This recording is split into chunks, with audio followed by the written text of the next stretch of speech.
This is country music superstar Kenny Chesney. Hold the applause. I want to tell you about a house he bought. Bought a house a while back, and it's a nice house. His house, 11,000 square feet, has these amenities. He has a billiard room, an exercise room, an indoor swimming pool. He's got a spa, a private pond, a 6-car garage equipped with heating and air conditioning. Then there's his bedroom.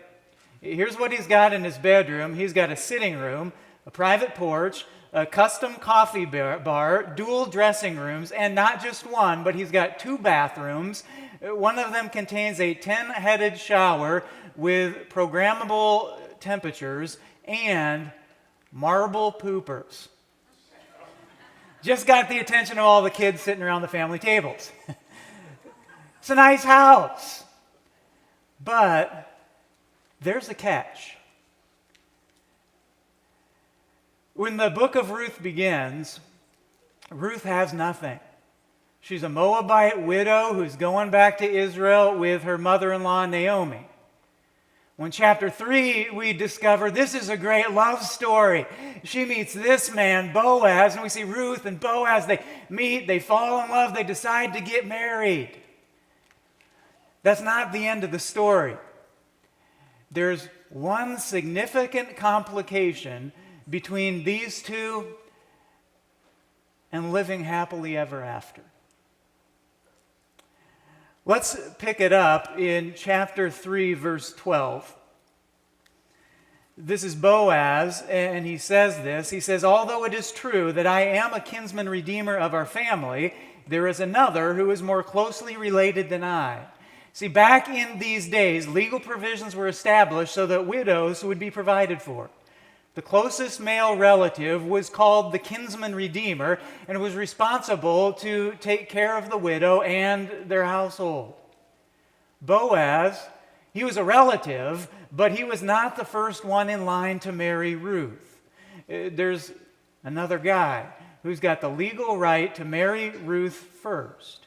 We never get his name, but in chapter 3 and 4, he's referred to as the kinsman redeemer. So here's what's happening as we enter into Ruth chapter 4. We have Ruth and Boaz, and they are facing a relational obstacle. Something's in the way of them having a happy, healthy relationship. It's an obstacle. And been there? It's not just these two. We often have barriers in relationships that we have in life, and they can take a whole lot of forms. There's relational barriers that maybe it's an argument, something that every time it comes up, things turn ugly. Or maybe it's a wound, something that's been done, but it can't be undone. Maybe it's passivity. Life's full and it's busy, and maybe by the time you get to the end of the day, your tank is empty and the relationship just takes a back seat. Well, whatever it is, there's often relational obstacles between us and having a healthy relationship with somebody that's important to us. And these obstacles, well, they need to be overcome. Now, typically, I think of obstacles like these as, well, bad. But in Ruth, we see not necessarily. These relational barriers, they can be something they're good. Because they test the relationship and they reveal how deep is this bond. Relational obstacles, they ask questions of us such as, am I willing to face this challenge? Am I willing to prioritize this relationship? Am I willing to invest into finding a solution? What we're willing to do reveals how much the relationship is worth. What we're willing to do reveals how much this relationship, how much it's worth to us. So I encourage you, think through the relationships in your life. Maybe there's an obstacle in one or two of them, and ask, how much is this relationship worth to me? Am I willing to do some work? Am I willing to take a step? Well, Boaz was. And the step that Boaz needed to take, he needed to find a legal way to dump Mr. Kinsman Redeemer so he could be the one to marry Ruth. Look at what he's willing to do. Chapter 4, verse 1. Meanwhile, Boaz went up to the town gate and sat down there. Don't overlook that. It's actually rather significant because that was highly inconvenient for Boaz. I mean, think about it. Remember the context of this book. There's been a famine in the land for 10 years. Boaz, well, he's a farmer. 10 years, he has had no crop. This year, big crop. In chapter 3, they'd just been out. They harvested the crop. They brought it in. It's sitting on his threshing floor. What does he do? He hadn't gone and sold his crop yet. 10 years, famine. This year, lots of crop. What does he do? He leaves before selling his crop to go work out this relationship. He leaves this huge economic opportunity because his relationship with Ruth was a higher priority. What we are willing to do reveals how much the relationship, how much it's worth. What continues, meanwhile, Boaz went up to the town gate and sat down there, just as the kinsman redeemer he had mentioned came along. Boaz said, well, come over here, my friend, and sit down. So he went over and sat down. Boaz took 10 of the elders of the town and said, sit here, and they did so. We say, well, Boaz, he gathers 10 elders. Why would he do that? To serve as legal witnesses. 10 elders, they'd have the authority to be able to serve as legal binding authority in a court of law. Verse 3. Then he said to the kinsman redeemer, Naomi, who has come back from Moab, is selling that piece of land that belonged to our relative Elimelech. Something you need to know about that piece of land. That piece of land was valuable. That was family land. That land had been passed down from one generation to the next, to the next, to the next, going all the way back to the days of Joshua. Valuable land, worth a lot. It'd be kind of like land like this. That's a nice house. That house is worth a lot, 25,000 square feet. That house has 8 bedrooms, 11 and a half bathrooms. Here's some of the amenities. It has a full-size racquetball court, an indoor pool, a bowling alley, a movie theater, an elevator, a full-size gym. List price, $30 million. Why? Well, location, location, location. That house is located 10 minutes away from Manhattan. You know who it belongs to? It belongs to this guy. Actually, his voice. It belongs to Eddie Murphy. It's a valuable house. Well, Boaz, verse 3, we read this, said to the kinsman redeemer, Naomi, who has come back from Moab, is selling a piece of land, valuable piece of land, remember, that belonged to our relative Elimelech. Now, maybe you hear that and you're thinking, well, hold on there, Mike. Didn't we talk about in the first chapter that Naomi, she was poor and she was destitute? If she had such a valuable piece of property, then why was she living in a homeless shelter? It's a good question. Here's why. Because she didn't really own this piece of property.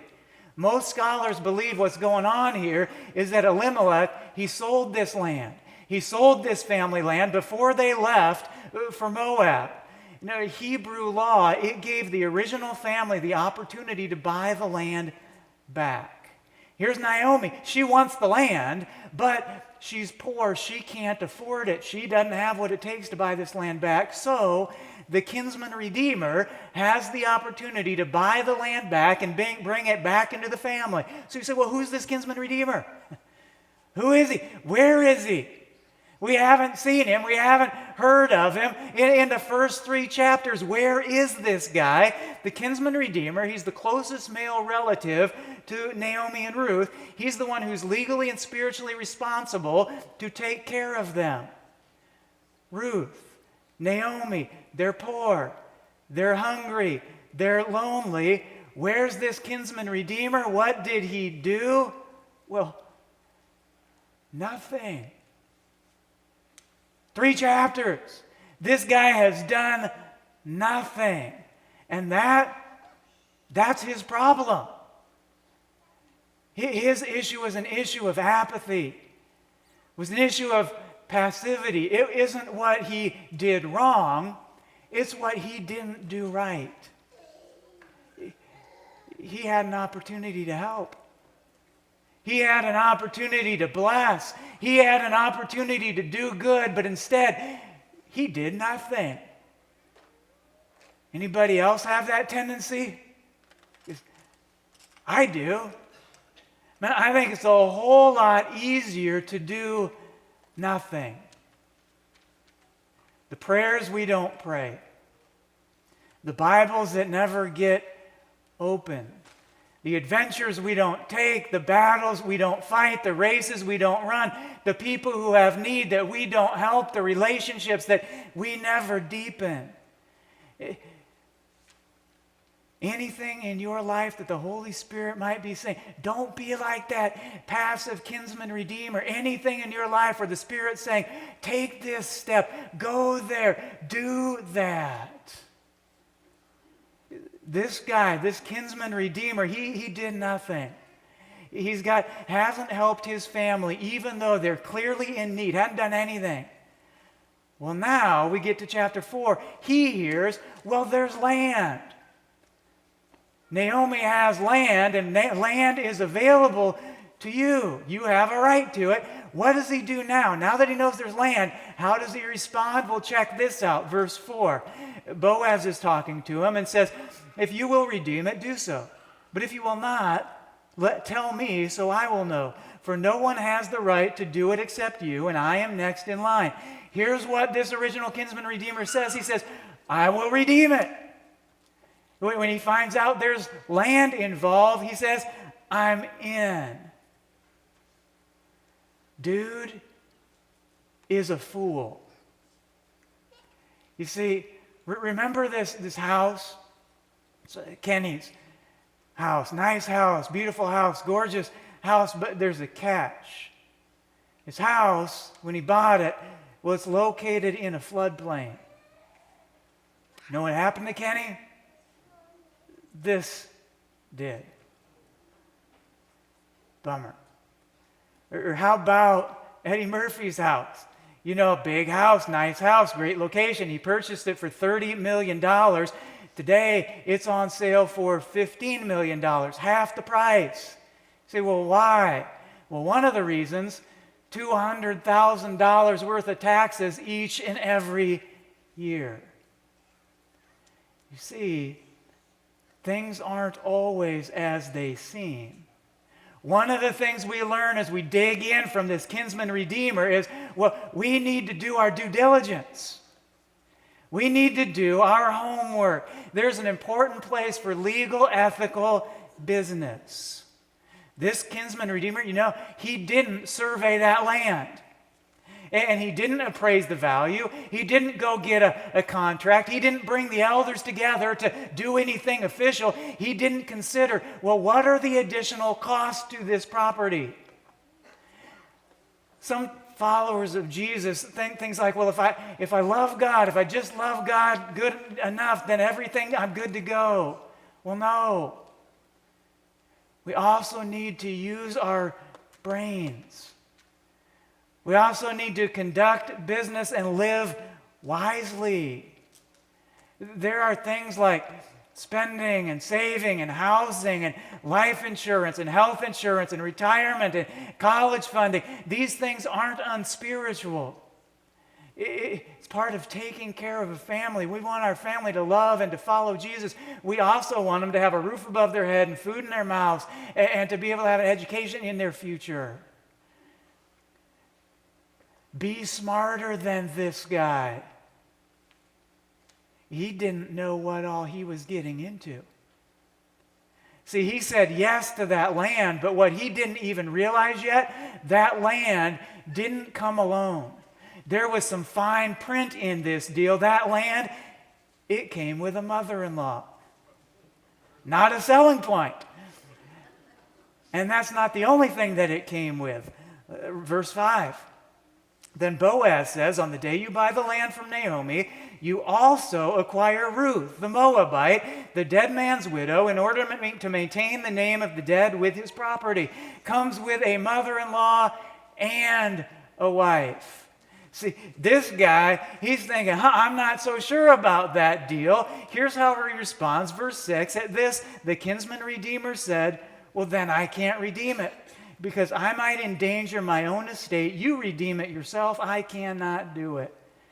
This guy's been married long enough to know, one wife and one mother-in-law, that's plenty. He said, I'm not going to take this deal. He turns it down flat. So, Boaz is up. This kinsman redeemer, he said no. Why? Because he couldn't afford it. Boaz steps in. Boaz can afford it. How? Actually important to think about this part of the story. One guy's not able to do it. He can't afford it, can't pay the price. Boaz, he can't. Why? Well, why? Because Boaz has been living wisely for years. When Boaz was a young single man, he wasn't partying and he wasn't carousing and he wasn't spending everything that he made. He was preparing. He was preparing. He was spending those years preparing for his future. He was living wisely. Doing things like, getting an education and getting a job and reading the Bible and paying off all his loans, staying out of debt, saving some money. During this season, Boaz, he grew and he got really tight with God. So, when the right person came along, when the right opportunity came along, Boaz, he was in a position to act. He was in a position to do something. If you're listening to this passage and you're in a stage of life where you're single, or maybe you're young, or maybe you're a student, glean wisdom from Boaz. Understand, for years he may not have seen the payoff of what he was doing day after day after day, but if you're in that season of life, don't waste it. Don't do what a lot of your peers are doing, picking up all kinds of baggage. Because the day will come when that's going to come back and bite them. That doesn't have to be you. Be smart. Plan financially. Grow spiritually. Prepare so that when your Ruth or Boaz comes along, when your opportunity arrives, you'll be ready. Well, here's what happens next. Verse 9 and 10. Then Boaz announced to the elders and all the people, today you are witnesses that I have bought Naomi from the property of Elimelech, Chilion, and Mahlon. I have also acquired Ruth the Moabite, Mahlon's widow, as my wife. Now, Ruth and Boaz, we hear this and think, well, this is a nice story with a happy ending. Why is it in the Bible? 20% of this story of Ruth, 20% of it is about one thing. 20% of it revolves around this legal business transaction. We read this when we get to chapter 4, and quite honestly, the first thing I thought when I read it, I'm like, this is kind of dull.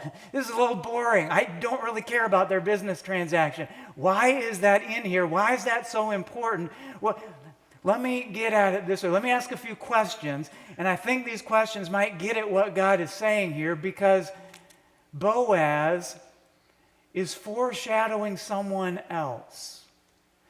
Boaz reminds us, Boaz is pointing us to someone else. So as we read about Boaz, think, well, who is it that provides for us? Who is it that redeems us? Who is it that purchases something for us? Who is it that rescues? Who do you think Boaz represents? Yeah, Jesus. That's a pretty safe answer for any question in a church.